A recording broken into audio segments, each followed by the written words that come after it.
Hopefully, All right. hopefully we get people to jump in. Yeah.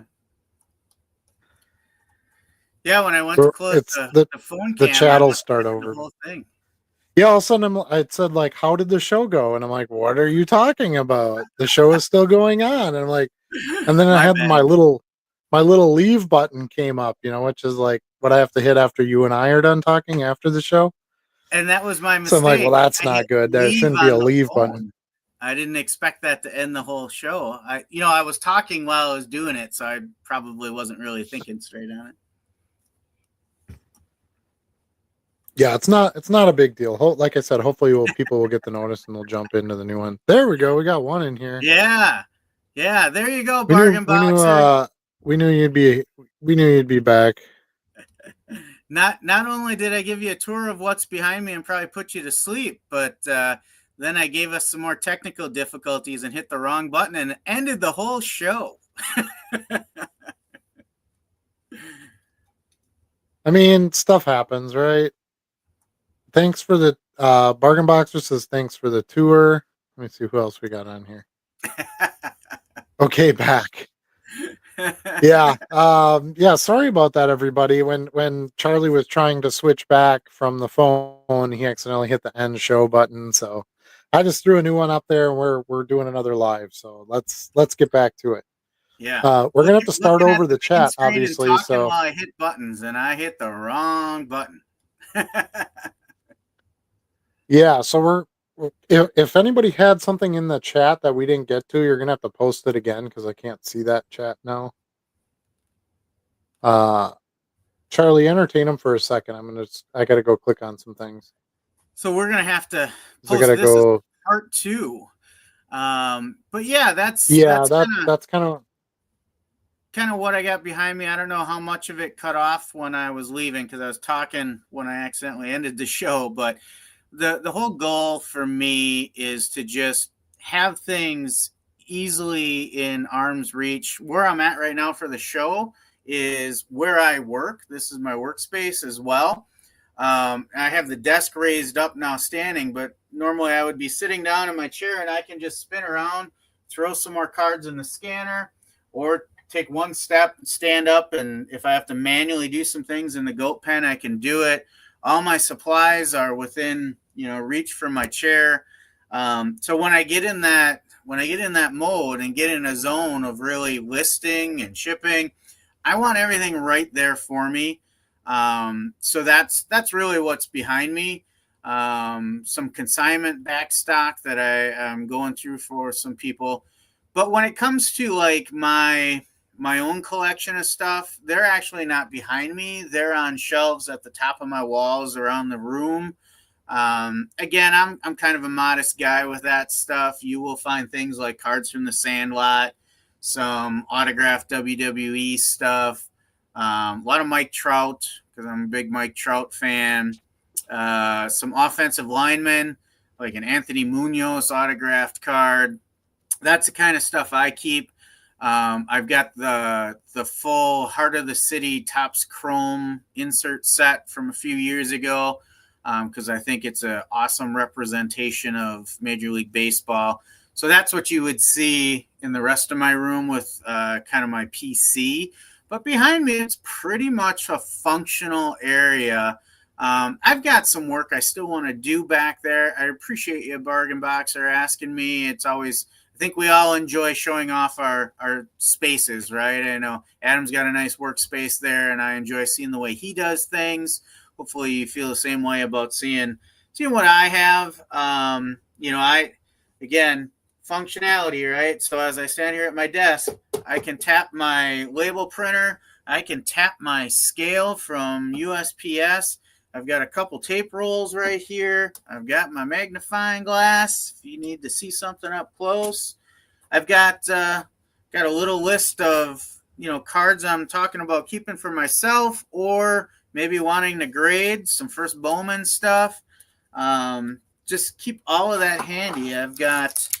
I give this scanner back to Adam tomorrow, so I've got 2, 4, 6, 8 bags of cards I pre-scan so that as I get time, I can just run them through Card Dealer Pro all within 2-3 feet of my workstation. So I know my wife probably doesn't like it because then I never leave this seat, but it does work out well for the business. And even my listed inventory, that is less than 5 feet away in my file cabinets. So Yeah, and I kind of set mine up the same way. I think it's important to have things within reach, right? It's kind of like it's like when you do a kitchen design, right? You have to have your triangle. You need your sink and your oven and your fridge, yeah, uh in within that surrounding area of where you're going to stand to work. It's kind of the same thing with uh a shipping business. You want your supplies, you want your cards, you want your labels, you want your computer, your all the things you need to get through that process so that you're not constantly just running around trying to do stuff. right. At least some immediate supplies. If you have, boxes of extra supplies and things like that, those can go anywhere. But Yep. um, yeah, my padded envelopes, that kind of stuff, my rolls of tape, all that's kind of underneath me here. Envelopes, the poly bags will go in there. They're not there yet because I just got them today. But and then yeah, just you know your sleeves and your card savers and your top loads and all that needs to be right there.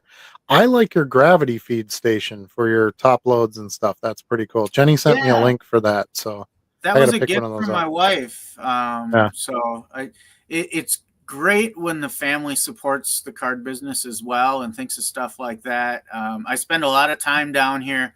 You know, they do have to fight for my time sometimes, right? But I Hmm. try to make sure that I share with them as well. In fact, I was out hitting baseballs, pitching to my son in the backyard today. But it tells me they support it when they think of things like that and pick them up for me as well.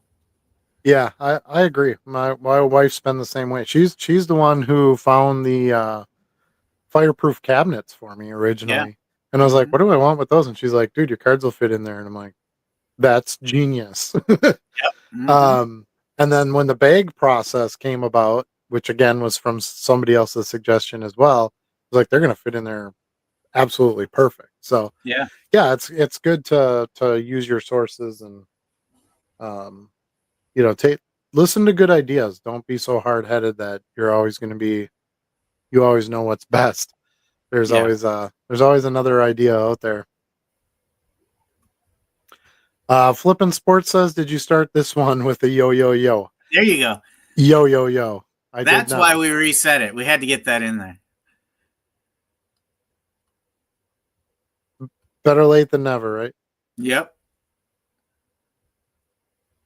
Let's see. Had some sales of Charlie's Angels and Magnum PI. Awesome. Nice. I've had a lot of grease sales lately. Kind of weird. Grease and I Dallas wish have I been would good get some sellers. because I have some of those cards I got probably year and a half ago, early on when I was getting in the non-sport, and I think I've sold maybe one of those. Mm. It tends to be a numbers game. I feel like with that stuff, you're almost better off instead of like buying like 3 or 4 random cards of it. You're almost better off like buying a complete set and just Yeah. listing it. Just scan it through and list the whole thing, and it because you're mostly gonna run into like set collectors with that, and they might come in and buy like, oh, I need card number 48, 52, and 66, from the Dallas set. I'll buy those Yeah. 3 from this seller. I found the most success with that. So this is a good question. I'm glad you brought this up because I did intend to talk about this and I kind of forgot about it. Pete Rose and Shoeless Joe Jackson are no longer banned from baseball, which is crazy, Yep. crazy good. I don't think Shoeless Joe Jackson should have ever been banned. And it's kind of ironic this is coming up. I'm running into so much Field of Dreams stuff lately. I watched the movie on Friday and then Saturday, and I was like, well, that is on my bucket list of places to travel. We're looking for like some shorter summer trips next summer. I was like, that'd be perfect, because it's within driving distance of where I'm at, reasonable driving distance. And so anyway, I put the movie on, and then I went to that Goodwill, got where I got all the jerseys. I also found an authentic Field of Dreams hat from Iowa. Yep. And then now tonight, and actually I was just looking at the Field of Dreams cards that I bought out of Charlie's 10-cent box. And then today or yesterday, whenever it was, they unbanned Shoeless Joe Jackson from baseball. I'm like, what is going on here? That's a lot of tie-ins at one time. But yeah, I mean, Shoeless Joe Jackson clearly didn't throw the game. Pete Rose did not bet on his team to lose. You know, he didn't throw any games to bet to his betting. Is what they did wrong and probably really dumb choices? Yes. I don't think that every other contribution they made to baseball needs to be thrown out because of it, though. And the one thing I always thought was weird about the Pete Rose thing is, why can't he get in as a player? He never did the betting while he was a player. I could see if they don't want him to go in as a coach or whatever, but and maybe that's not how it works. Maybe if you're in, you're in, and they just didn't want to go with that. But how can like Barry Bonds be eligible and Alex Rodriguez be eligible, and guys who like actually cheated at playing the game? How can they be eligible? They're not going to get into the Hall of Fame, but how can they even be eligible? And then Pete Rose can't for betting when he was a manager. Yeah. Or Shoeless Joe for, he had one of the best World Series performances ever up to that point in baseball. And, to claim he was throwing the games is kind of ridiculous. He took the money. That was his big mistake. He's like, well, if you're going to give me a check, I'll take the check. But, and that was clearly the big mistake and why he had to be removed from baseball. But nah, I think sometimes you have to reevaluate some decisions and maybe the punishment's been long enough kind of thing. And I'm sure what spurred a lot of this on was the passing of Pete Rose. I think it was kind of a grudge, against Pete Rose to keep him out, and while he was alive, and he talked about it a lot, how he shouldn't be, disallowed and all this kind of stuff. So I think that's kind of why that stuck around as long as it did. And now that he's passed, it's like, okay, well, we can make him eligible. Now, here's the real question. Okay. Cause I felt like this was going to happen eventually anyway. Do they get voted into the Hall of Fame? I think eventually that will open up as well. I think there's a certain series of steps you have to take. And the first one was releasing the ban.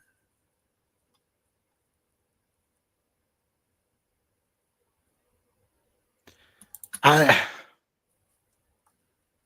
think they get voted in, but I don't think they're like a first round or first ballot, which sounds weird because Joe Jackson hasn't played in like 90 years, but I don't think they get voted in right away because I think there has to be some sort of holdback for responsibility for their action kind of thing. Like, okay, we can't vote them in yet, but then the next vote we're gonna put them in. I mean, these two guys have to get into the Hall of Fame eventually, wouldn't you think?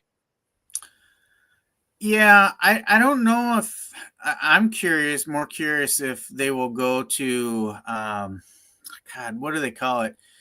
It's not the normal voting process. It's like the seniors or the vet one or whatever, where the AP seniors or whatever it is. Yeah. I think they have to go in eventually. But like I said, I think there's a series of steps they have to take first. Yeah, and because I think that's where there's some confusion. They're just eligible. They're not in the Hall of Fame. They're just eligible to be voted on now because they're not banned anymore. So I don't know.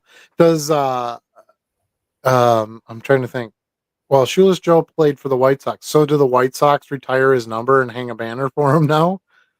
Does the Cincinnati? I don't know if the Cincinnati Reds have Pete Rose's number retired, or if they have him up is he in the Reds Hall of Fame? Like, I don't know if I don't follow it close enough to realize that, but does that open the doors for like smaller things, like not necessarily the the overall baseball Hall of Fame, but maybe a team Hall of Fame or a retired jersey ceremony or something like that? Um, that'll be interesting because I think, correct me if I'm wrong, as I know the chat will. I think this is the first time there's been banned players from baseball that have been allowed back in. Because there's only been a few. Number is retired by the Reds. Okay. There's only been a few players banned in Major League Baseball. I mean, these are the two big names. I think there might be a couple more, but I don't think anybody's ever been let back in. So this is kind of a precedence for, Yeah, this will be the first. When does your punishment expire? Pete Rose is also in the Cincinnati Reds Hall of Fame. Okay, and that's what I thought. So they've kind of already gotten over it within their own teams. I don't know how much has really been done with Shoeless Joe. I mean, that was so long ago. But yeah, I don't know. I was just watching that movie, and you just watch. I'm sure you've seen it before. Most of you have seen it. That performance by Ray Liotta and just kind of what he does as Shoeless Joe and stuff. It's just there's just some good magic there, and it was kind of like, wow, I had kind of a crazy Field of Dreams weekend. Normally I watch it like opening week of baseball. It's one of my favorite movies of all time. Normally I watch it opening week of baseball, and I didn't. And for whatever reason this past week, I'm like, I want to watch Field of Dreams. I was in a friend of mine has like a server where he has a bunch of movies on it. And I was logged into that, and I thought, I gotta go. I know he's got Field of Dreams on here, and I want to watch it. So I popped it in and I was watching it, and and then it just kind of rolled uphill from there with all the other things that came about in the last few days. Some things just happen that way, I guess. Let's see. Pete Rose and Shoeless Joe being lifetime ban and being eligible for the Hall in 2028. Yeah, so that's one thing. They do have to go through the regular waiting period before they can be elected into the Hall. That's a good point. Which is so right, weird because I mean these guys. The waiting period was about when they retire. No, your waiting period doesn't start until you're eligible after retirement. But remember, they were banned from baseball, so they never had a waiting period once they were done because they were banned before they were done. Well, I take that back. I don't know if Shoeless Joe was banned from baseball while he was during his playing career because he had to play on like a bunch of scrub leagues and stuff like that after it. But I think that's why. I think they still have to have their regular waiting period before eligibility, and it's probably, to be honest with you, just a way to get guys that would normally be on the ballot still a chance to do that before these guys are eligible. Because there's pretty good odds, even if they don't get in on the first crack, they're going to get some votes to get in. So, so he's immediately eligible, I guess. But the committee's next meeting is scheduled for December 2027, with any resulting inductions to be announced in early 2028. So that's how we get to 2028. Yeah. But that's still kind of a waiting period, isn't it? Because why are they waiting to do it till 2027? It's like a back way into it. Yeah.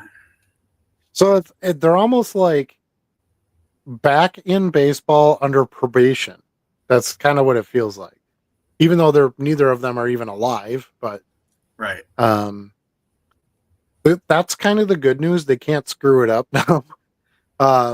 As terrible as that sounds, but people with bad betting habits, maybe it's better to wait until they can't be betting anymore to take it seriously. I don't know, but it's going to be really interesting. I think that's it's something we've never seen in that sport. Yeah. All right. Let's see. Boomslang says Magnum PI came in a bulk buy and it was one card of 2 complete sets, and the Charlie's Angel the same. Uh, yeah, I think that's the key is to try to. I think that's the key is to try to with non-sport try to get a bigger lot or a set. Most of them are pretty inexpensive, but that way you kind of just most of them are scannable too, which is nice if it's older stuff. But that way you're gonna likely get somebody who wants a specific character on a card or specific scene, um, or they're just trying to complete the set and they're looking for decent copies of cards they need for their set.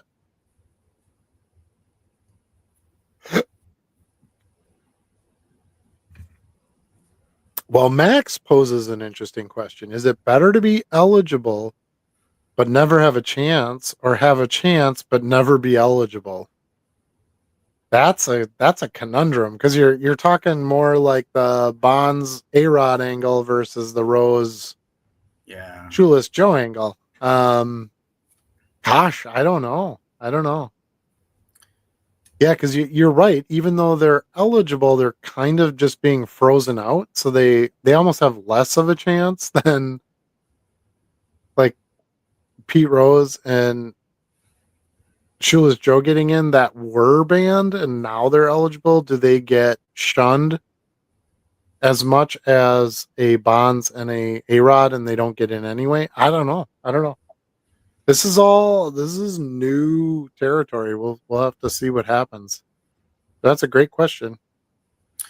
So I think it's from a pride standpoint, I think some players would say it's better to be ineligible and have that debate. Like Pete Rose stayed relevant for years because of this debate raging on.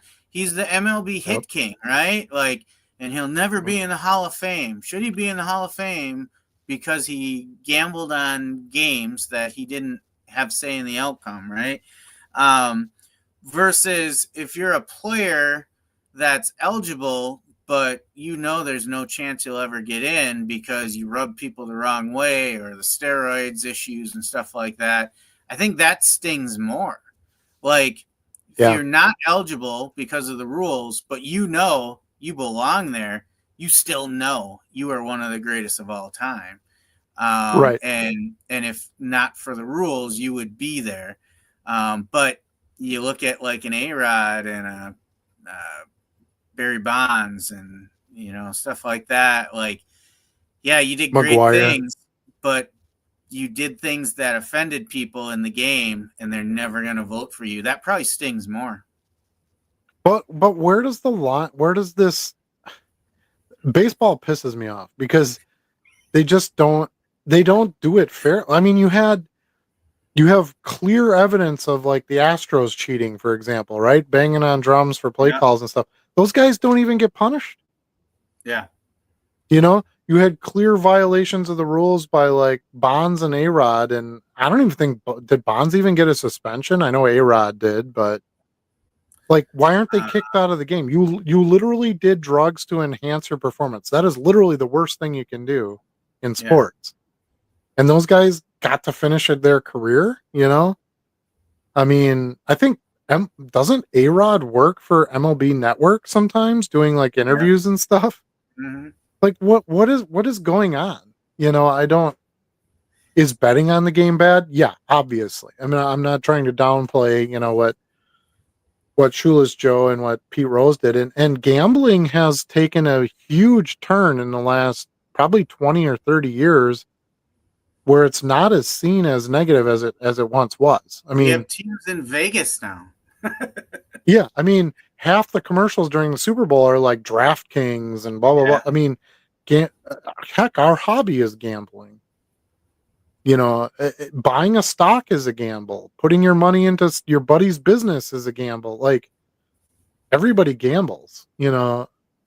Bets. Whatever you want to call it. It's not as degenerate as it was once perceived, or once what we were told to believe.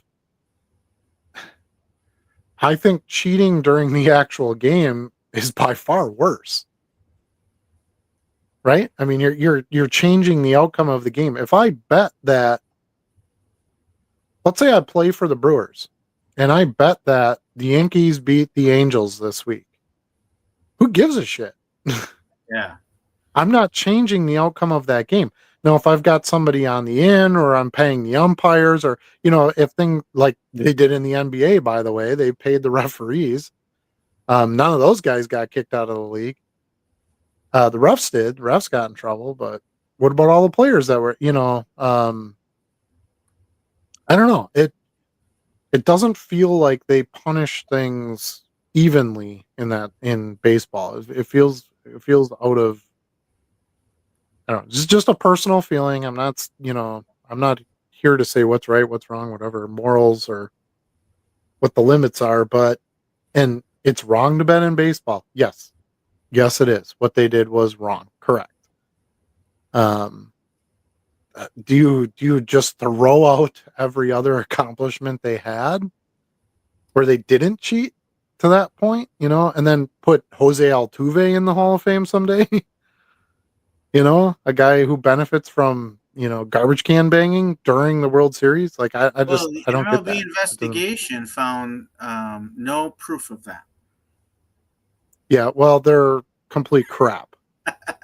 And I'll tell you the reason why they say that is because they would have to go back and like change who won the World Series. Like Yeah. it would be a huge problem for baseball. So they're just like, well, we just can't deal with this. There's no way we can get out of this.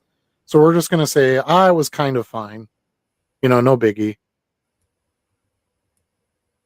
Right? I mean, look at what it caused baseball. And granted, this was 100 years ago too, but look at the problems it caused baseball when they threw the White Sox out. Yeah. Baseball was trash, for years after that. Nobody believed in it, and everybody thought all the things were rigged, and it almost killed the sport.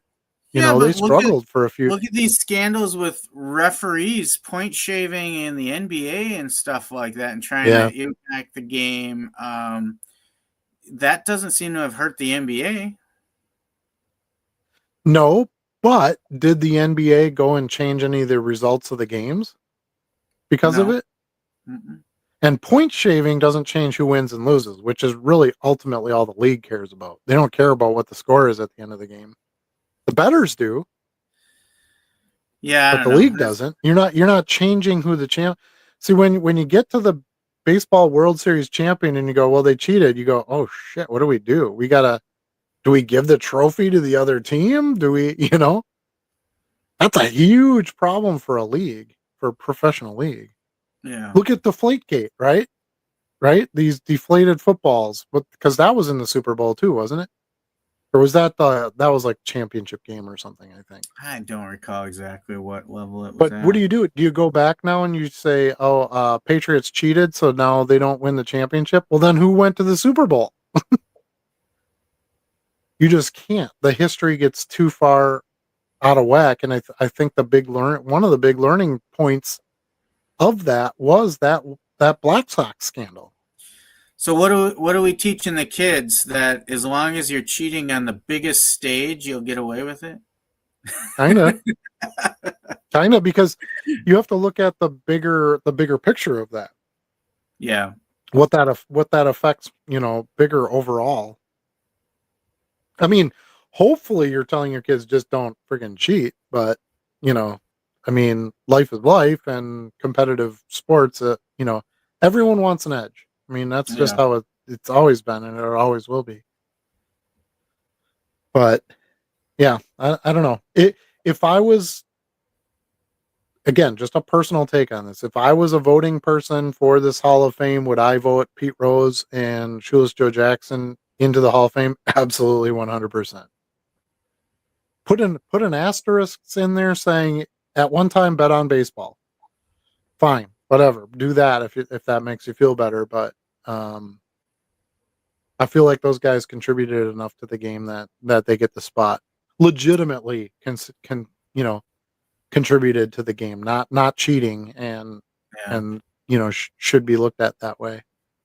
I have to admit, other than the World Series scandal, and Shoeless Joe getting banned for life, I know nothing about his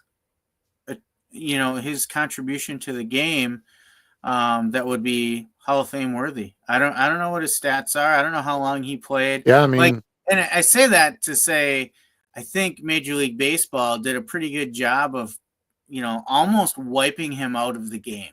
mhm. Well, you have to remember he hadn't even been in the league that long, and he basically got banned. Like Yeah. it's not like Rose played for what 17 or 18 years before he got a ban from baseball. 19 years, something like that.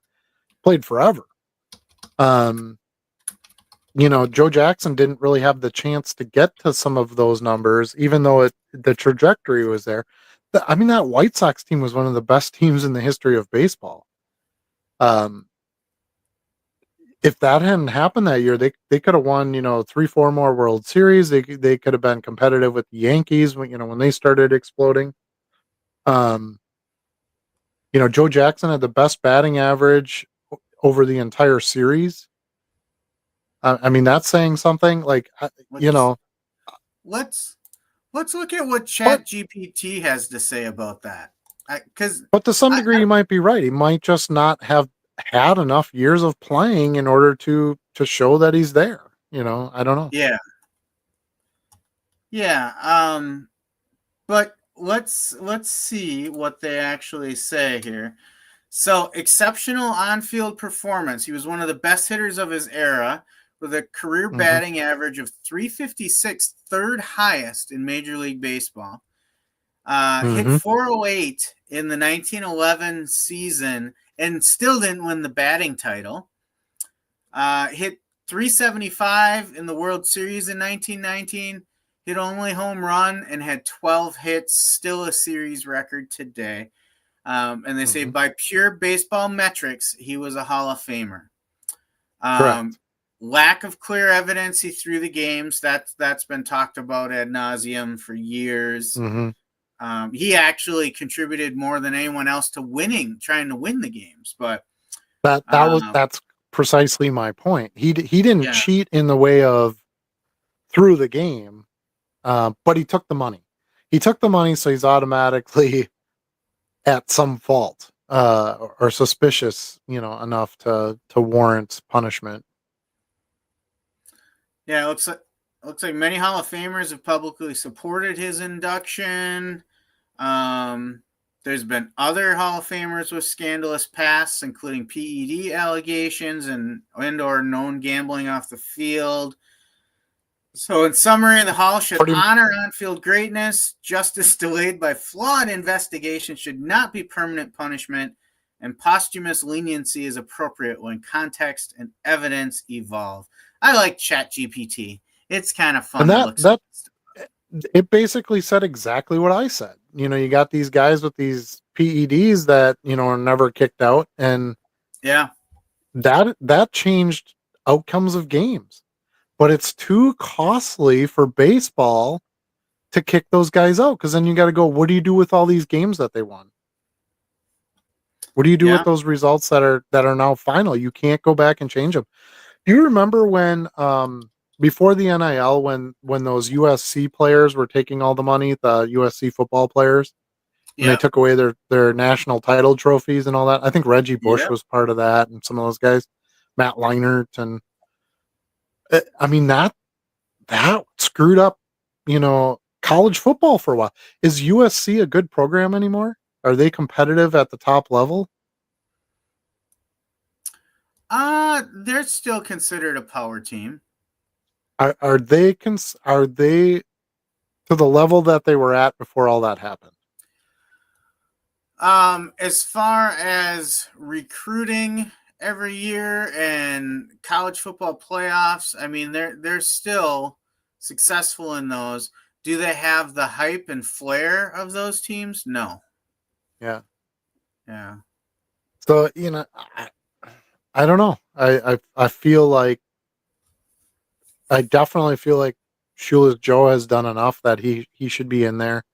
he didn't have as long a career as he should have had, but it was because he got banned. It wasn't because he wasn't playing well. Yeah.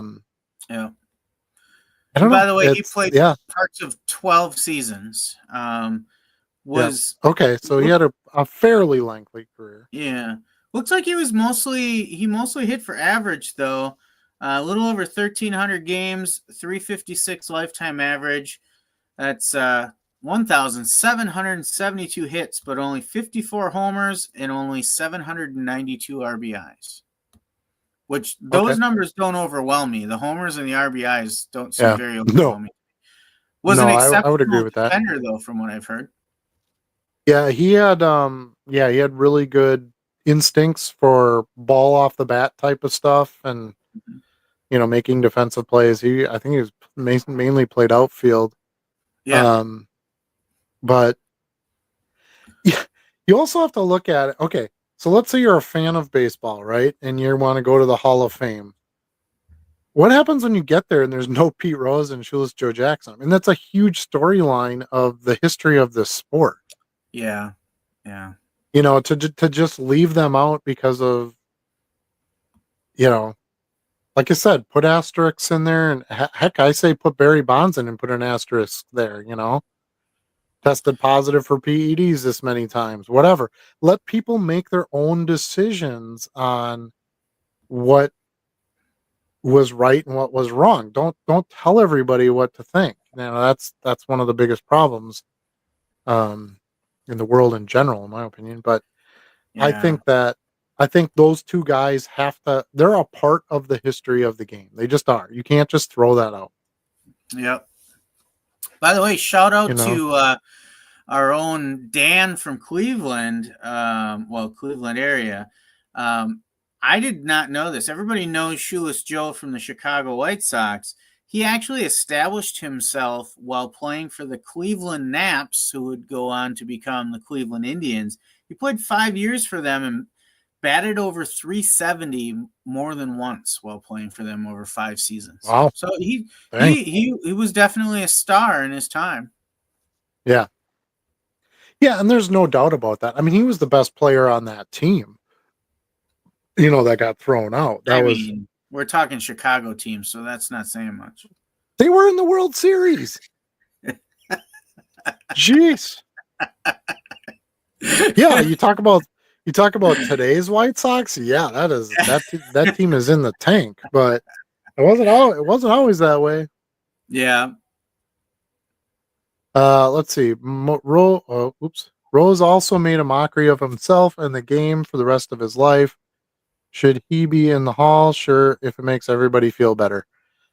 Again, I don't see what that has to do with his on-field performance, which is what ultimately should qualify you for the Hall of Fame. I mean, there's plenty of players that are yahoos that are going to get in. I mean, look at Babe Ruth and how he carried himself and how he acted. He wasn't exactly your best model representation of the game, yet he's one of the biggest names in the history of the sport, and he's all over in the Hall of Fame. So yeah, I don't know. And I kind of, to some degree, don't blame Pete Rose. I mean, he had a little bit of a grudge, just like the league had against him. Somebody earlier in this chat posted, well, they weren't going to let Pete Rose in until he was dead. And I'm like, what kind of a freaking, that's how you treat somebody? You're just as bad. You're doing the same thing to I don't know. Eye for an eye, I guess, on that one. No. Will it change my life if he's in the Hall of Fame? No. Will it change my life if he's out of the Hall of Fame? No. I'm just speaking, Yeah, that's fair. I think only diehard baseball people really, have an emotional feeling about that. Boomslang says, without a doubt, first ballot. I don't think so. As soon as I heard this, I was thinking, I bet they hold off. I bet they're not going to vote him in, right? Because you don't want to be first ballot Hall of Famer, blah, blah, blah, on the two guys that cheated and were kicked out forever. I think they're going to try to make their stand that what they did was wrong. We can't let them in. And then next year go, well, they're okay compared to the other guys that are here. We'll put them in. I kind of feel like that's how that's going to go. Max agrees with me. He says a couple years before they get in. But we'll see. It'll be interesting. First time ever we're going to see anything like this. Rose will be in right away. A third of the voters are former players who are on his side. But that means there's 2/3 people who could vote against him. So I don't know. You got to remember there's two different voting groups. There's the Baseball Writers Association that votes every year. And then there is what they call now the ERA Committee. It used to be the Veterans Committee. They vote every couple of years. So I think the Veterans Committee or ERA Committee, whatever you want to call it, is probably going to be more sympathetic to him, in my opinion, than the Baseball Writers Association. And I think you make a good point too. Like, time heals wounds, right? To some degree. So it's like, I mean, hell, people my age, and I'm close to 50. I never watched Pete Rose play.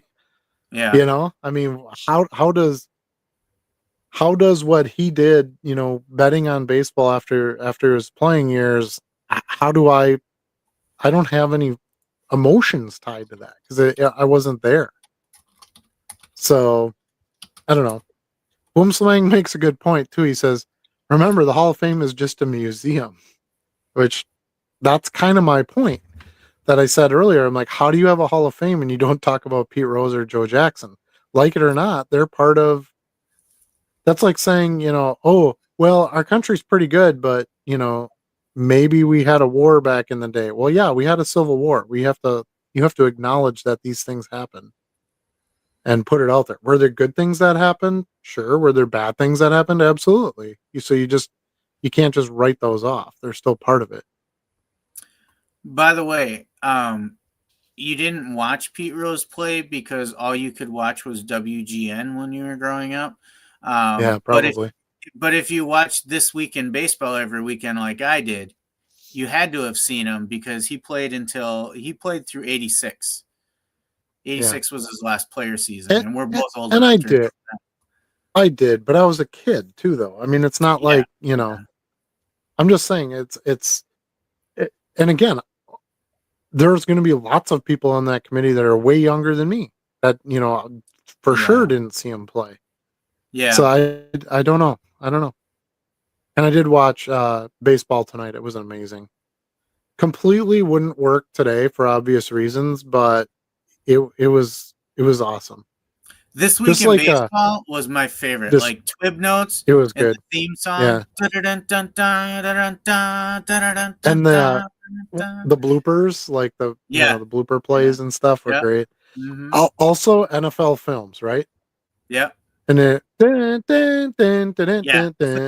that little peppy, that peppy horn music, and and he would get in there with his voice and the talk about the players and what was going on, and Jaworski took the snap, and it was a cold blustery day at Lambeau Field, and just very dramatized everything. Everything had to be shown in slow motion because the video was so terrible, and it was great. Something for you kids to check out if you haven't seen it. MLB said they will be eligible for to get in 2028. Yep. Yeah, due to their review. Crap, I posted that stupid link again. It is a night due to their review period. Yeah, and somebody made a comment earlier. I didn't click on it, but somebody made a comment earlier about, can you imagine if you're eligible for the Hall and now these two guys are going to be in on the vote? It's like, I got to compete against Pete Rose and Shoeless Joe Jackson, two icons,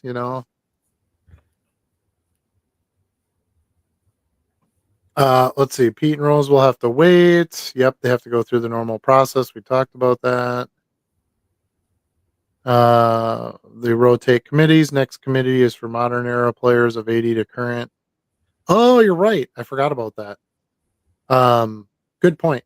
Flipping Sports Guy. He said, they rotate committees, so that neither of those guys would be eligible because they're not post 1980. Fair point. Or is MLB doing this to make the way for the PED guys to get in? I don't know. I think, I think it's okay to have the PED guys be eligible and get votes, but I think Pete Rose and Shoeless Joe Jackson are more important than a lot of the PED guys. I mean, you can make a pretty solid argument for Bonds and McGuire and some of those guys, but how do we know how much of their stats are legit though? That's what's tough. Like, right. We know Rose's stats were legit. We know Shoeless Joe's stats were legit. Maybe you could question his World Series stats. I don't know how you could, since he had the highest batting average and the home run and most stolen bases, like better than the team that won. Shoeless Joe is doing better than them. So I don't know. I think that's a little different than, like, for sure this guy took drugs that made him, a bigger monster at the plate. How many of McGuire's 70 home runs were because of the drugs? I don't know.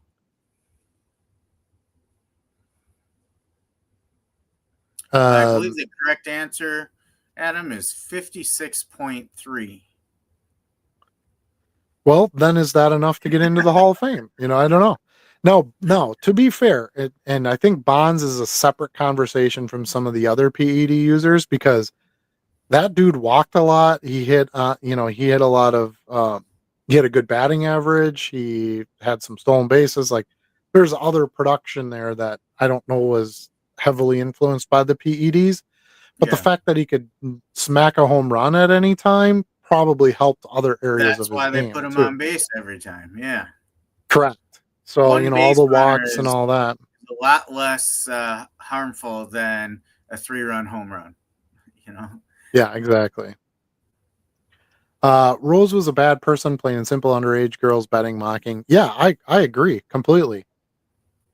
But that doesn't mean he shouldn't be in the Hall of Fame. The Hall of Fame is about the statistics Ty Cobb in the was game. One of the nastiest MFers ever, from what I've heard. Yeah, he was a jerk. He was also a hardcore racist, from what I understand. And I don't know. I mean, there's a lot of these modern guys that are getting in that aren't great people either. But if their accomplishments on the field qualify them for the Hall of Fame, fine.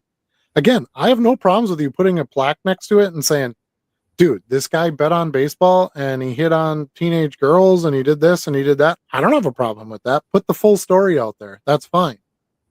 But you can't just you can't just say, well, he wasn't a part of baseball. Well, that's not true. Let's see. Players can't bet on games. Yeah, obviously. Roids and betting are equally as bad. I agree. But why aren't the Roids guys kicked out? See, that's my point. And I'll tell you why. The Roids guys can't be kicked out, just like the cheating Astros with the drum banging, because they'd have to change the results of the game. And it's too costly to the league. That's the whole reason why. What about Altuve cheating Judge out of an MVP? Exactly. That's my point. The league only wants to punish those where it's not going to hurt the league. And yeah, if you punish Altuve for his things, then do you take the MVP away and give it to Aaron Judge, and then you got to go back and change? I don't know. It would be a monster problem for them.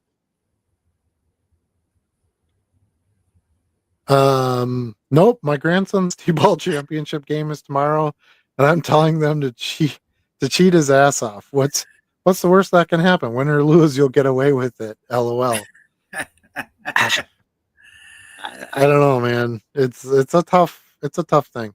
Coach Adam, did you drop the "if you ain't cheating, you ain't trying" line yet? No, I don't. But what is the level of judge for cheating, right? Like, so you put a little extra, pine tar on the bat. Is that cheating enough level to you put a little cork in the bat? Is that cheating enough to get? I don't know. those things are all wrong, but where's the line? Like, how do you decide what is too much?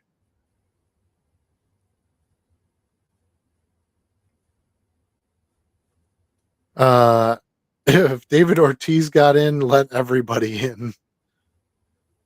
Oh, jeez. Yeah, it does seem kind of weird though, right? So, like, let's say you didn't know anything about baseball, right? You were new to this country, and I was talking to you about baseball, and I showed you some film, and I showed you some film of David Ortiz playing. Mhm. Now, David Ortiz was a great player. I'm not specifically picking on him, other than the fact that somebody brought it up. But you show some film of that, and then you show, a culminating film of what Pete Rose did in his career, and you go, well, that guy's in the Hall of Fame and that guy isn't, and here's why. I think a lot of people would be like, really? That doesn't seem like that would be reason enough to allow the fringe player in versus the player who, put in all the work. I don't know. I mean, I don't know. Yeah, David Ortiz, he's got a lot of black marks against him. He was really good for a much shorter period of time, I guess, is how I think about it. That is a Yeah. puzzling pick for the Hall. He's very popular. He was on a few really good teams. His wife's from Appleton, so that's Yep. kind of fun. Um, Appleton's like a half hour away from me, where me and Charlie are. Yeah, I don't know. I don't know. And I don't watch all the baseball. I don't know every stat. I don't know this. I don't know that. I just know if I went to the Hall of Fame, I would expect to see something on Pete Rose and expect to see something on Shoeless Joe. Maybe there is. Maybe there is a piece in there that's like, hey, Pete Rose was good, but this is what he did, and he's been banned. Hey, Shoeless Joe and the Black Sox scandal and blah blah blah. Maybe there's a piece of that there. Then maybe that's enough. Maybe you don't have to let those guys in. I don't know. But my personal take on it is that what they did in their playing careers when they weren't cheating warrants, Hall of Fame. Yeah, I mean, the Hall of Fame to me is about what were their lifetime achievements in the game, between the lines, Right. on the field, not about what type of person they were. Correct. I totally agree. Like, there's millions of people in this world that are not good people. You're bound to have them in sports too, right? But when I look at someone in a Hall of Fame, I want to know, how did they change the game, right? Right. Like, what did they achieve that your average run of the mill exceptional athlete doesn't accomplish? So when I look at it from that lens, I have to say Pete Rose belongs. And from what I've seen, looking up Shoeless Joe Jackson tonight to educate myself a little on him, he belongs as well, regardless of what happened off the field. Like, does it create a public, an image nightmare for Major League Baseball a little bit? Sure, I get that. But you're talking about the Major League Baseball hit king. Nobody in the history of baseball had more hits, right? That says Which, by the something. way, he didn't cheat to get. He did not cheat Right. to get it. He did And it. he's known for being the hardest hustling guy on the field. When the lights went on and the game started, that guy did whatever it took to win, which is something we teach people, right? From little on, we're Hmm. like, when you're on the field, it's all about the team and doing whatever it takes for that team to win. And that guy did that. Then he got off the field and he did all kinds of things I would not teach kids to do. Hmm. but But but so did Mickey Mantle. So right, did Babe right. Ruth. There's a lot of questionable personal behavior, but that's not Yeah. what for the baseball league to evaluate. Yep. They're in the Hall of Fame. Their job is to evaluate the performances of the players on the field. Yeah. I mean, Now when I if Pete Rose had run down a guy at second and hit him over the head with a bat and killed him, maybe you have a few different conversations about, what's going too far, which is what we were just talking about. How much cheating is too much cheating, kind of thing. Yeah. Um, I think there is an argument there, though, that if you're Major League Baseball, you can say who put as one of the requirements for the Hall, that player also has to have put the league in a positive light. And I think that's where you can get some of those guys and say, yeah, I'm not comfortable putting them in. but what's positive and what isn't? A lot of people think Barry Bonds is a jerk and shouldn't, is not nice to people and this and that. But does that mean he shouldn't be in the Hall because of that? Like, there's a lot of people who are disliked that Ryan it doesn't Sandberg, really take away. Well, sure. I mean, there's a lot of different players, Yeah. the entire, yeah, I don't know. So, let's see, where are we at? Johnny is here, just back from a concert with his wife. Oops, I forgot to click on the thing. Hold on. Welcome. Glad you could join us still. Ironically enough, I just found out there was a free concert in Green Bay tonight that I really wanted to go to, but they never announced it until like yesterday. Trying to think of who it is. It's a punk band. Was Like it modern. Snow from Canada? No, I wish. I would have gone to that too. Informant. Trying to think of who it is. All American Rejects. It just popped in my head. Oh yeah, that's right. The All American. Yeah, I'm like, man, I would have gone to see that. It was $5 or something. Like it was the $5 or a donation, I think is what it was. At the Epic. So who did you? Yeah, no, it's at. It was out at UWGB. Oh, that's interesting. Let's see. Where are we? Did I miss a bunch? I think 10-10. Oh no, Max. no, I got it now. Max says off field does matter. That's where we disagree. I agree in the fact that your off field as a person definitely matters. Like in how I feel about someone. But I don't think it matters when you're talking about whether or not they get in the Hall of Fame for their accomplishments. To me, the Hall of Fame this is what this player did on the field. That's it. They don't talk about your grandma. They don't talk about where you spent your off season. None of that is there. It's batted this many times. Got on base. Blah blah blah. It's a statistical accomplishment. Yeah. I got 5% battery, so. Yeah. I might have to switch back to a plug-in. I definitely do think that off-field matters to some extent. I just think it's not an even split. It's very heavily skewed towards actual production in the game and what you've done to change how the game is played. I look, first of all, I don't know all the bad stuff Pete Rose did. I know about the gambling. I don't know about all the other stuff. I'm not disputing it either. And the reason I'm not disputing it is because I would bet that you can take half of the guys in the Hall of Fame, because it was a different time back then, and go through there and find someone that would say they were a womanizer. They were an alcoholic. They were abusive, all of those things are bad too. And they're still in the Hall because of what they did on the field. So that's my point, is that I just think it's heavily skewed to what happens between the lines. I think Adam had a very drastic example before, but I think that's accurate. Like if somebody killed somebody, they wouldn't end up in the Hall of Fame. Wander Franco could come back in 5 years and light it up.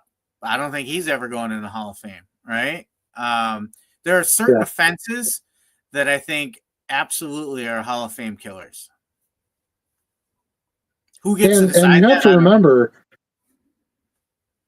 well, and neither Shoeless Joe Jackson or Pete Rose have like a criminal record, we have things we don't like about them, and things they said and personality and stuff like that. But they're not felons, Um,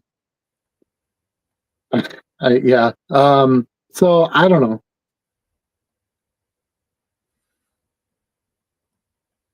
Let's see. Ortiz got in for the Whites for the Sox winning a World Series. Someone from the team had to get in, and it wasn't going to be Manny or Schill.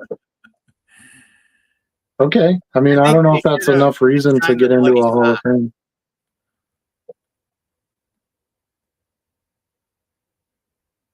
The bloody sock. Yeah. Wasn't that like Curt Schilling. Curt Schilling. Yeah, that's right. Yeah. Pete has photos in the hall, but not mentioned, but Big Red Machine is, and yes, he is in the photos. Okay, yeah. So Pete has some presence in the Hall of Fame. Hall of Fame has an entire wing dedicated to Latino players, and many are not in the hall, but yet their uniform and photos are.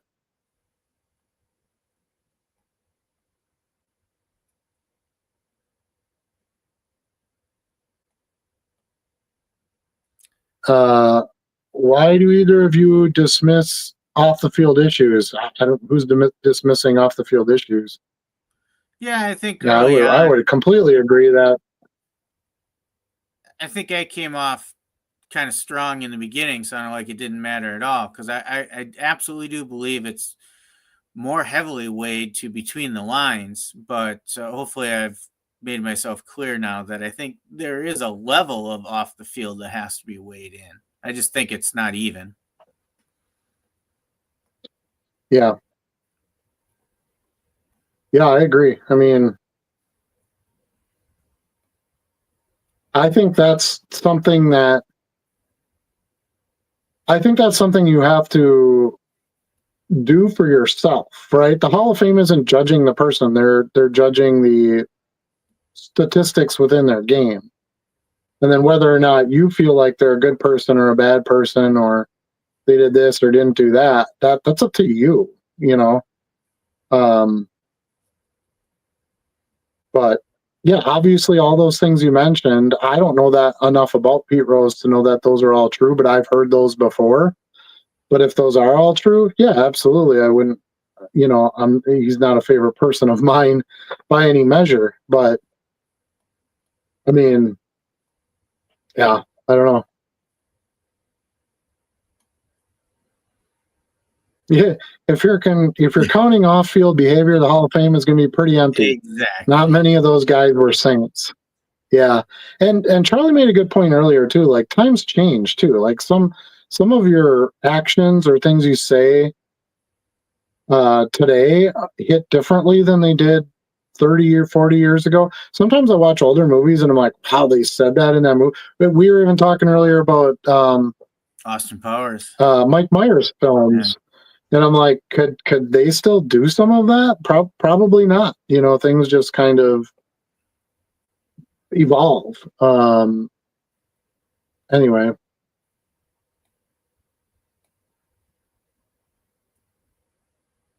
Let's see. Schilling. I don't want to read that one.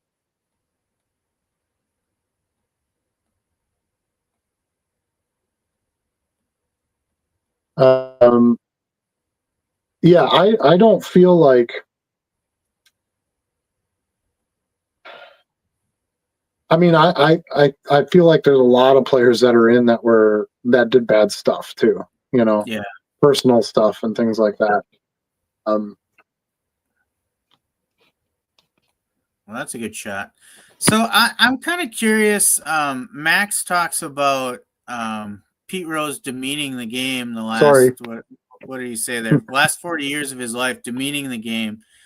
And I this is totally honest, Max. I don't know what you mean by that. I know the guy shilled for everything, which kind of takes a little bit of, luster off of him as a premium ball player type of character. But what, fill me in, like, how did he demean the game? Because that I think adds weight to the Hall of Fame wouldn't want him in, right? So I'm just curious what that is because I honestly don't know. I'm not disputing it. I just don't know what you're referring to on that.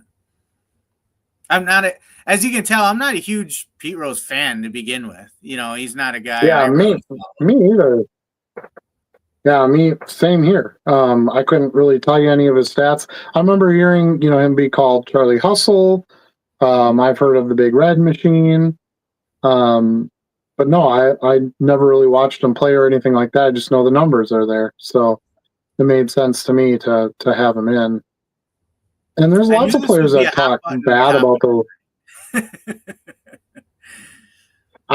I mean, I guess I think you just have to decide for yourself, what you think. And, if you're one of the people voting, whether they're in or not, vote yes or no. I mean, it's going to be that simple.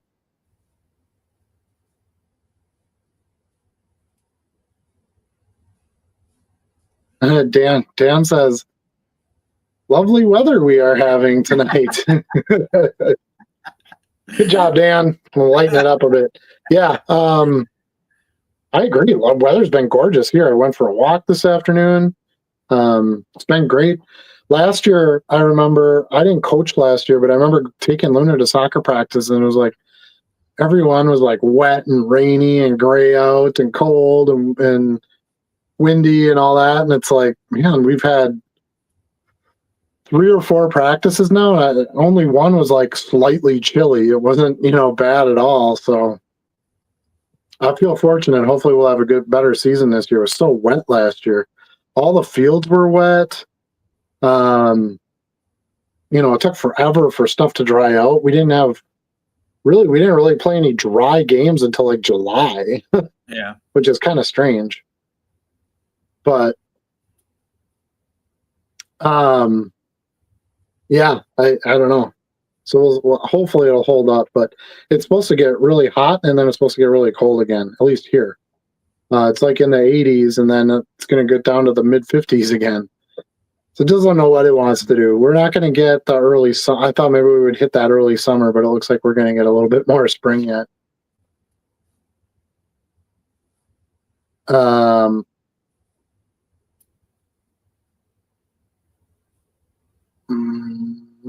Let's see what else we want to talk about. Did you have any other topics you want to talk about, Charlie? No, I didn't. I know we were looking to have a free for all in the chat tonight, so I didn't really prepare, any static topics. Which was good because we definitely had a lot of activity in the chat tonight, which is good. That's why we do this. Yeah, there's definitely some topics where it isn't necessarily a yes or no, or this is the way it should be, or that's, it's not black or white, and emotions get into it, and your morals and your religion and all these other things can get into that stuff, and you just kind of have to go with what the biggest part of the group wants to do. And Major League Baseball felt like these two guys were okay to have some presence in the Hall of Fame, so they threw them out there, and now it's going to be up to the voting committees to see if they want to do anything with it. I mean, Bonds has never lost eligibility, yet he doesn't get the votes. So these two guys might still not get in. There's a good possibility of that. There might be enough voters that are like, I thought the guy was a jerk to the game and, didn't treat people well, and I'm not going to vote for him. That certainly could be a bone of contention to getting in. One thing I think about so we'll see. With the whole lifetime suspension for gambling, I feel like I understand where Major League Baseball is coming from, and I think they were successful in what they wanted to accomplish. So in all of the history of baseball, we have 2 players getting lifetime bans for gambling. Their intent was to make sure gambling did not affect the game, and they gave a perception of a clean game, and they came down hard and fast on that, right? And they achieved what they wanted to achieve with that. Right or wrong, we can debate that until the sun comes up tomorrow and still not have a clear answer. But I think I can definitely see why Major League Baseball did what they did, and it's hard to argue that it didn't achieve what they wanted to achieve with it.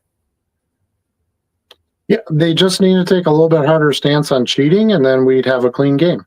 That's the way. Yeah. That's the way it is.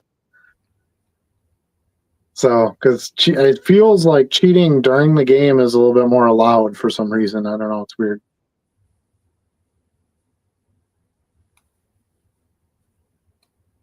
Yeah, not for nothing, but I see an awful lot of DraftKings commercials when I'm watching baseball. Yeah, and I mentioned that earlier. It feels like betting was always such and gambling was always such a negative thing forever.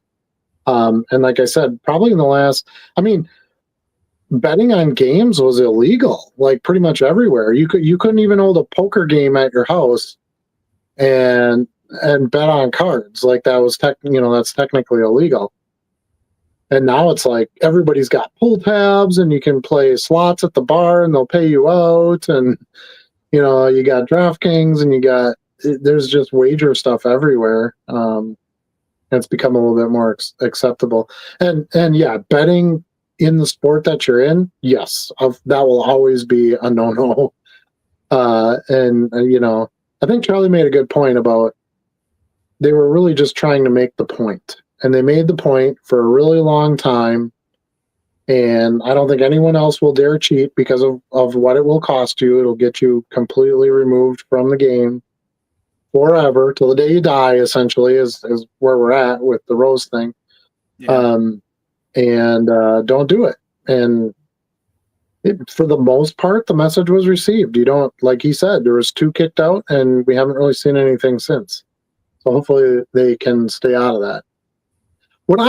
This is what I don't understand. And the Pete Rose one drives me nuts because it's like, bet on basketball. Like, why are you betting on baseball? You know what I mean? It's dumb, yeah. Like that makes no sense. Well, I didn't bet against my team and blah blah. It doesn't matter. Just stay out of the damn game. And right. There's plenty of other things you can bet on. Go bet on horses. Go bet on. Yeah. Yeah. Something. Find something. Go to the casino or go. Bet on cards. Do something. Don't bet on freaking baseball. Yep.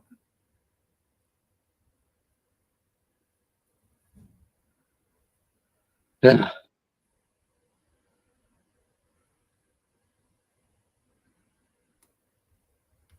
Let's see.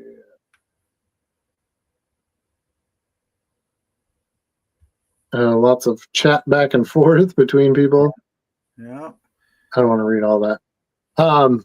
Yeah. So obviously a hot topic. It's something that, will probably be talked about all the way until 2028, where this could actually be a thing.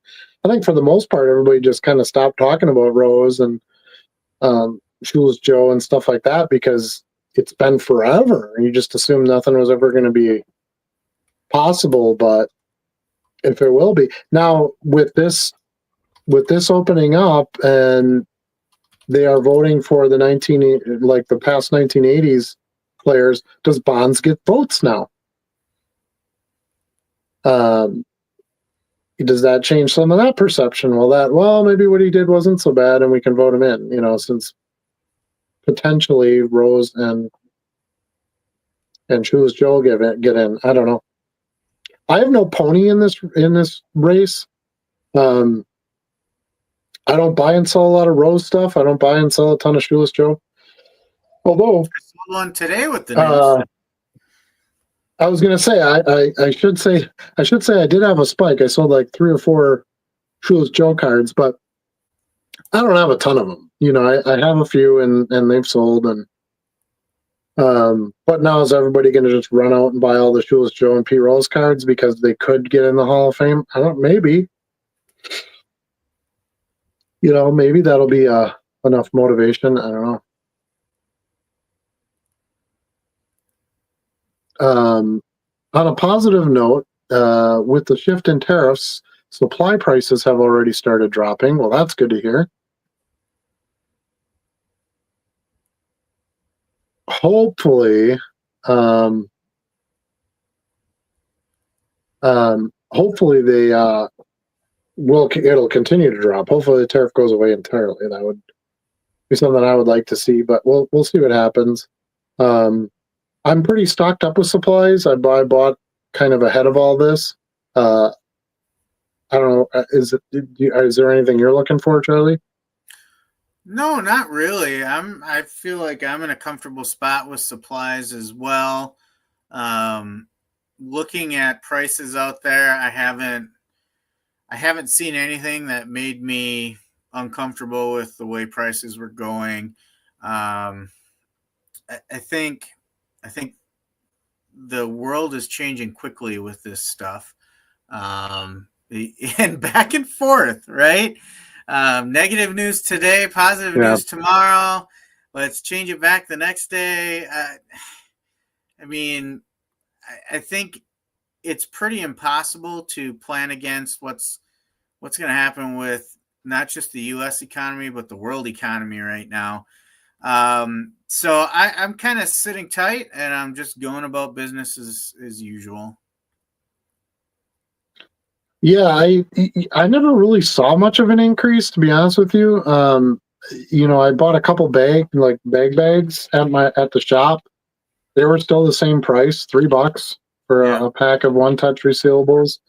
I don't know if he stocked up a bunch, but I bought 4 or 5 packs of them because I do use a significant number.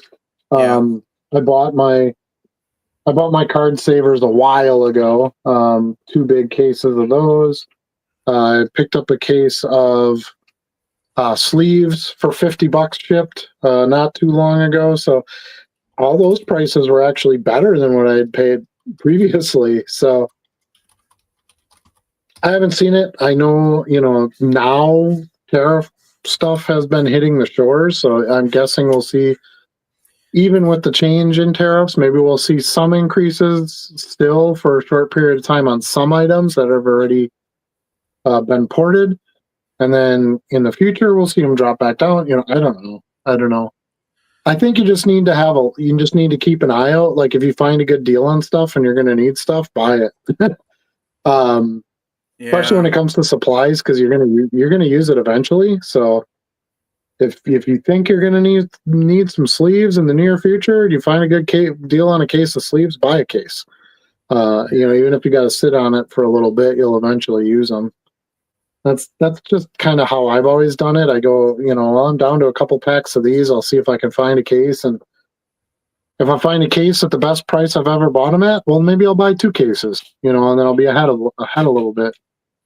Get that price while I can. I was doing that with the Elite card savers, and then they completely went out of business. And maybe that had to do with tariff stuff coming down the pipe. I don't know. Why they discontinued it, but as soon as they did, the price doubled on them, which was crazy because no one's gonna pay that. So it's interesting. Granted, it takes a couple months for goods to come from overseas and stuff. In the typical fashion. So some of those price changes were going to be slow, but there's always some knee-jerk reactions too. And I didn't see knee-jerk reactions to the extent I thought I might. We were talking today that neon sign that I picked up, that came to me from China. And I don't feel like I paid any more for that than, your typical neon sign would cost. In fact, that, domestically, I feel like it might have cost a little more yet. So clearly that didn't seem to be affected by it, just from a personal example. So everything I've seen, everything I've looked at, everything I've thought about led me to say there's no need for me to stock up. There's no need for me to change the way I'm looking at them. Keep an eye on it, yes, but no need for me to immediately change any strategies I have. Yeah, I mean, to some degree, I kind of think about supplies like I do cards, right? Like if I find a bunch of cards in a dime box that I would easily pay $0.25 for, I'm probably just going to buy them, even if I don't really need them right now, or I'm not going to list them right now, because that's the best price I've seen on it. I kind of do that with supplies. not way over the top, but if like I said, I bought that case of sleeves and it was $50 shipped. That's the lowest I've ever paid for 10,000 sleeves. So, I was highly contemplating buying 2 cases. The problem is, or where I held off on it was, a case of sleeves lasts me like 2 years. Last time I bought a case was almost 2 years ago. Because most of the cards I buy are already in sleeves. Yeah. When I scan cards, I don't sleeve them to put them in my drawer. They only get sleeved when they get shipped. So I'll get a lot of sleeves even from cards that I bought that were sleeved, because I have to take them out of the sleeves to scan them. So that one I kind of hold off on. Top loads, same thing. I don't really use them a lot for shipping. I use them for my sandwiches, and I use them for cards over $6 that I sell. I put in a top load instead of a card saver, or something weird, some weird die cut or something like that. But I get cards and top loaders all the time. So I take them out of the top loads and put them in my inventory, and then I have the top load to use for shipping. So I don't really buy any. So really, it's card savers are really the big one for me, and envelopes. So yeah, when I can find a pretty good deal on card savers, I buy try to buy 2 cases if I can. Those Card Sharks ones have been very good for me. I'm going to buy those again when I get down there far enough, because I've been really pleased with the product, and the price was amazing. And then envelopes, I have my little envelopes that I still get at Walmart that I use for my super low end stuff, $1.99 cards. And then anything a little bit more expensive than that, I use my number 10s, which did get really expensive on Amazon, the ones that I was buying. And so I buy a different brand now. I actually just got a box. They're these. What are these called? Envelope. Top Flight number 10s. And it was $12, I think, for this box of 500. It was really cheap. Okay. So no subscribe and save on those, so I have to order them box by box. But or maybe there was a subscribe and save. No, I'm catching myself, because I had to cancel my old one for the envelopes that went up in price. I can't remember if I set one up for this, but anyway, really good price. I like the quality of them. So sometimes you just kind of have to do a little bit of research, and you should be able to find something that is a little better price. Availability might be the bigger issue, I think, going forward, because a lot of companies will cancel orders on stuff if the item's gonna be tariffed and cost too much. So I think we could run into some of that pandemic type situation where it's like, oh, I can't get these now at all now. It's not an inflated price; it's just not available. So we'll see if it affects some items that way. I don't think it will for like card supplies, but maybe for some other things. Grumpy says a lot of people got smart and stocked up ahead of time, unlike when the shutdown happened. Yeah, exactly. Yeah, it's kind of what I did. I bought 2 cases of savers at once, which I normally wouldn't do. Johnny says, doing very good selling $50 cards on Facebook Marketplace, cash sales and local pickup only. Going to move more stuff over from eBay. Great idea. Yeah, especially if you don't have the extra fees and things like that. Yeah. I would say, though, I believe Johnny's in a very populous area versus, others maybe in more remote areas, and, local pickups and things don't work quite as well. Even us here in Green Bay, what are we at, 100,000 people in Green Bay proper, and probably 200,000 with the surrounding suburbs. Not a robust pickup market for cards, I don't think, on Facebook. Could be wrong on that. I haven't really done it a lot, but okay. I see Johnny said he's in upstate, so he may be in a more remote market. I thought he was in New Jersey or something like that. So New York, yeah. Yeah, and you might have built like yourself a little customer niche too. Like you list stuff there, and you might be getting repeat customers, and um, yeah, I mean, I think that's great. Why not? I haven't really tried much Facebook Marketplace. That is something I should probably do. Throw a few cards out there. I don't have a lot of $50 plus cards. That'd be the biggest thing. I mean, I'm trying to sell, $2 to $4 cards. Might be a little tougher to get someone to drive to meet me to pick up a $4 card. Yeah. I've been thinking I of it don't know. more We'll see. about.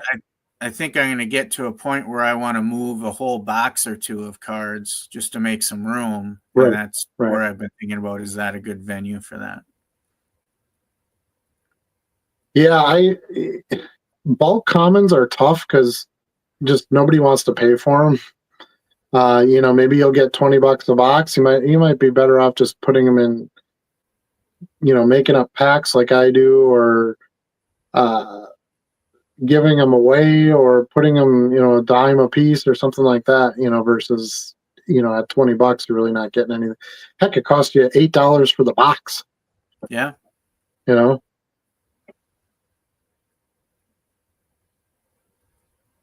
Let's see. Boom Slang.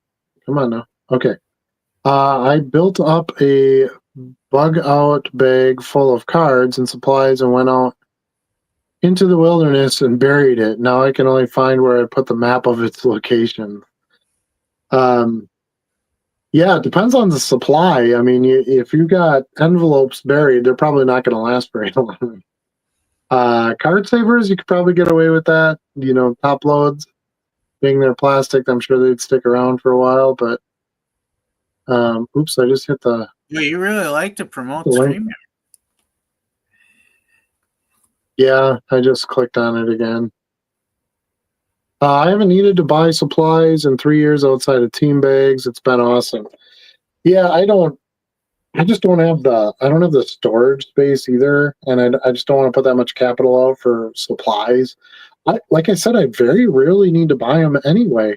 A case of sleeves, which really is not very big, 10,000 sleeves does not take up much space. That was $50, and then card savers, I buy a case of 2,000, I think, at a time, and that's really not that big a box either. So I'll just buy like one or two of those at a time, and generally a case of savers will last me about 2 months, 2.5 months, because I don't ship. It's not like it's always a single card in it. If I have an order and it's going to go as ground, then I make my sandwiches out of top loads, and I don't use any card savers at all. So there's a lot of shipments where I'm not even using any. So they tend to last for a long time. Envelopes are probably the bigger one. Got to buy those pretty regularly. But I had stocked up on the little Walmart envelopes over the last few years because they were kind of hard to get during the pandemic, and then kind of still after the pandemic. So I would buy a whole cart, maybe.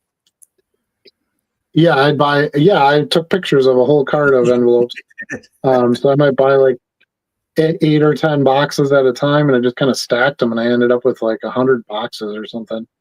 I'm kind of getting down there now. I think I have like 6 or 8 boxes left after my little immediate supply that I've got right next to me. So I might have to go buy some more of those number 6s, but the number 10s have been doing so well for me that I'm going to continue with those.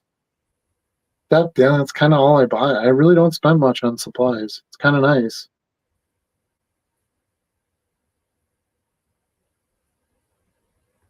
Let's see. Looking over my supply inventory today and realized that I have to live till 90 to use them all up. Yeah, that's the other thing is I don't want a bunch of it laying around that I'm not going to use for a while. It just doesn't make a lot of sense to me. I'd rather spend that capital on more inventory or advertising materials, like a neon sign kind of thing is a good buy. Stuff like that. So I just buy the kind of the supplies as I think I'm going to need them. And the one exception is a little bit right now with possibility of cost going up. Bought a case of top loaders and sleeves before Fauci shut down the country, and they are still sealed. I guess they are still, 5 years now.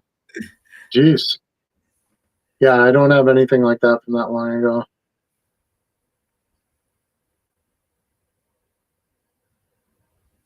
I only need to live 25 more years to reach 90.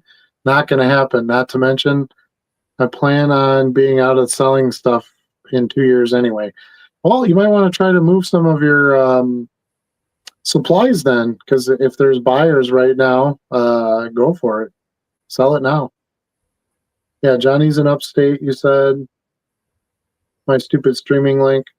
I also do good with 5,000 count boxes mixed with common, semi-stars, and low-end rookies. That's a good, that you can get some more money for. So yeah, if you're going to do boxes, Charlie, throw some stars in there and throw some rookies and stuff to try to get a little bit more. All right, I think we're caught up in the chat. That's good. I think we are. That's good. I'm getting, holy cow, is it 10 to 11? It is. Jeez. I'm looking at the live count on the show, but I forgot this is our second show tonight. Yeah, yeah. So it's not really an hour and a half. It's more like no. No, it's way more than that. I didn't realize how late it was. So, all right. Well, I think we're gonna cut it at that, though. Lots of great conversation tonight. Thank you, everybody, for participating in the chat. Appreciate you. Go ahead and give us a like if you enjoyed this video. If you had some fun here tonight. If you're watching this recorded, try to join us live. We're live every Wednesday, 8 Central Standard Time. Me, Charlie, and Stu. Stu's been more of a background participant lately. I think we got to get Stu in more videos. There he is. There he is. And don't forget to join the Discord if you're not on there already. The link's running past right now on the bottom of the screen there. It's free. It gets you into a lot of great regular conversations between low-end card sellers and just some people with some fun personalities. We have a good time kicking stuff around in there. Learned a lot. I've learned a lot. I've been able to share a lot, and it's been a great experience. So we'll try to keep continuing to grow that community. For sure. Be sure to sub to the channel. Ring the bell if you want to be notified of any future videos. I'm going to try to do a what's on my desk video tomorrow. I was hoping to do that today, but I really wanted to focus on those Sports Illustrated for Kids cards and getting them skewed, which I got done. So I will have time to do that tomorrow. Make sure you like, follow, subscribe, all those good things with Charlie's channel at JC3 Cards and Collectibles. You haven't put out a video in a while, have you? You had to bring that up, didn't you? It feels like it's been a hot. I just thought about that now. I'm like, wait, I don't think I've seen anything from Charlie in a bit, unless I missed it. It's been a hot minute. I've been trying to get more listing done and not spend, 1 or 2 nights a week working on a video. So yeah, and work's been really crazy too. So I haven't had the normal amount of time I would have in the evenings. Been working some long hours and stuff. Yeah, you gotta work those priorities. YouTube stuff, because it can take a lot of time and doesn't, provide you as much income as some other things would. So I get that. Time is valuable, and we got kids and all that, so you gotta have some time for that too. Yeah.